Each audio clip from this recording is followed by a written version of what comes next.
అలా సాయంత్రం ఏం చేద్దామని బోర్ కొడుతుంటే సో బీచ్కి వెళ్దారా అన్నాడు మా వాడు. సో నేను మా బ్రదర్ అయితే అలా స్టార్ట్ చేసి బీచ్కి అయితే వెళ్ళాం.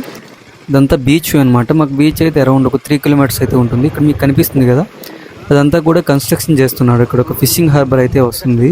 సో దానికోసం ఈ కన్స్ట్రక్షన్స్ అన్నీ చేస్తున్నారు. బీచ్ అయితే చాలా పీస్ఫుల్గా అయితే ఉంటుంది. సో మీరు చూసుకోవచ్చు, లొకేషన్స్ కూడా బాగుంటాయి, ఫోటోషూట్స్ కూడా తీసుకోవచ్చు అనమాట. చూపిస్తాను బీచ్ వ్యూ, సో చూసుకోవచ్చు. ఈవినింగ్ టైం కదా, అలా మనం ఒక పోజ్ అయితే ఇచ్చాం, ఒకసారి చూడండి మీరే.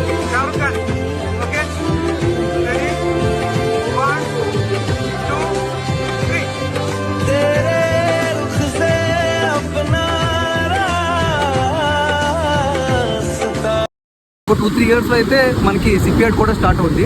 ఫోకస్ సెట్ చేయం ఒకసారి, మీకు కనిపిస్తుంది కదా. సో ఆ ఏరియా అంతా కూడా సిపియార్డ్ అనమాట, అది స్టార్ట్ అవుద్ది. సో చూసుకోవచ్చు ఎంత పీస్ఫుల్గా ఉంది బీచ్ అయితే. చలియా చలియా చలియా చలియా అంటే ఏదో చేద్దాం అనుకున్నాను, మొత్తానికి ఏదో అయ్యింది. సో మనకు కొంచెం తొందర ఎక్కువ అనమాట. సో బోట్ పైన ఎక్కి కూర్చుందాం అనుకుంటే బోట్ లోపల వెళ్ళి కూర్చోవలసి వచ్చింది, అలా అయ్యిందనమాట. సో ఇవన్నమాట వాళ్ళు యూజ్ చేసే బోట్స్ అయితే మీకు. సో ఇది మన మత్స్యకారులు వెళ్ళే బోట్ అనమాట. సో వీటిలోనే వాళ్ళు చేపలు పట్టడానికి అన్నీ కూడా అవే. సో ప్రెజెంట్ అయితే సీజన్ కాదనుకుంటా ఇది, అందుకనే ఇవన్నీ ఉన్నాయి. లేదంటే మోస్ట్లీ అక్కడ బ్యాక్ సైడ్ చూడవచ్చు మీరు.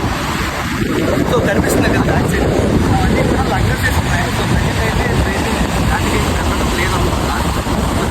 ఒకసారి జూమ్ చేయండి, దానికి కనిపిస్తున్నాయి మీకు క్లారిటీగా. సో ఇదన్నమాట బీచ్ అయితే చాలా పీస్ఫుల్గా ఉంటుంది. అండ్ ఇక్కడ pre wedding post wedding photoshoots కూడా జరుగుతూ ఉంటాయి, చాలా బాగుంటుంది. ఫోటోస్ చేసుకుంటాయి, సన్సెట్ కూడా చూసుకోవచ్చు అక్కడ. ప్రీ వెడ్డింగ్ పోస్ట్ వెడ్డింగ్ కూడా చేస్తుంటారు. ఈవినింగ్ అలా చిల్ అవుదామని అయితే బీచ్కి వచ్చాం. సో వైబ్ అయితే బాగానే ఉంది. సో బీచ్ అంటే మనకు బాగా ఇష్టం అనమాట. ఇలాంటివి అంటే మనకు బాగా ఇంట్రెస్ట్ అనుకోండి, దాని తర్వాత విషయం. సో బ్యాక్గ్రౌండ్లో కనిపిస్తున్నవన్నీ కూడా మనకి బోట్స్ అనమాట అవన్నీ. అండ్ అక్కడ కూడా కనిపిస్తాయి మీకు లంగర్స్. ఈ షార్ట్ వీడియోలు ఇంకా ఫుల్ లెంత్ వీడియో అయితే ఏదో ఒక రోజు చేస్తాం తప్పకుండా. సో ఇక్కడ మేబీ ఇంకో 2-3 ఇయర్స్లో కూడా మనకి ఒక ఫిషింగ్ హార్బర్ అయితే స్టార్ట్ అవుతుంది. ఆల్రెడీ కన్స్ట్రక్షన్ ఉంది, మీకు ఆల్రెడీ అక్కడ ప్లే చేశాను కూడా, చూడండి ఒకసారి. మేబీ ఇంకో 2-3 ఇయర్స్లో ఇది డెవలప్ అవుతుంది.